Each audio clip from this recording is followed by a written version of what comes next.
বললাম দাস্যের থেকে সখ্য শ্রেষ্ঠ, সখ্যের থেকে বাৎসল্য শ্রেষ্ঠ, বাৎসল্যের থেকে মধুর রস শ্রেষ্ঠ, আস্বাদন বেশি। কিন্তু মধুর রস শ্রেষ্ঠ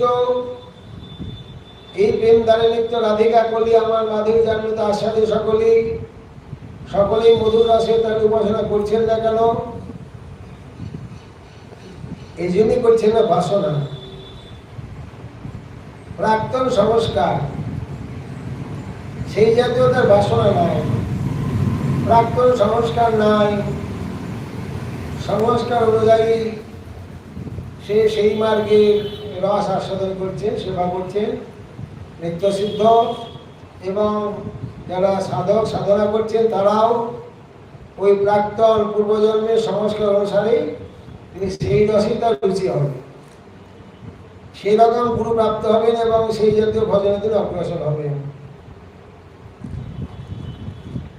রতির বাসনা সাধ্বী ভাষতে কাপি কৈশ্যচি, কারোর মধ্যে কোনোভাবে রুচি হয়, সকলেই এক মার্গে রুচি হবে না সংস্কার অনুযায়ী।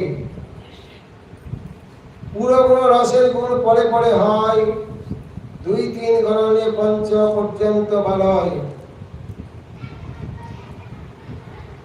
যেটা বললাম, শান্তের রস, দাস্য আছে দাস্যের রস, শিক্ষা আছে শিক্ষের রস, বাৎসল্য আছে বাৎসল্যের রস, মধুর রস আছে। মধুর রসটা একেবারে পূর্ণ। গুণাধিক্যে সাধিক্য পারে প্রতি রসে, শান্ত দাস্য সখ্য বাৎসল্যের গুণ মধুরেতে বইছে। মধুর রস পরিপূর্ণ, সমস্ত রসের আস্বাদন মধুর রসের মধ্যে আছে,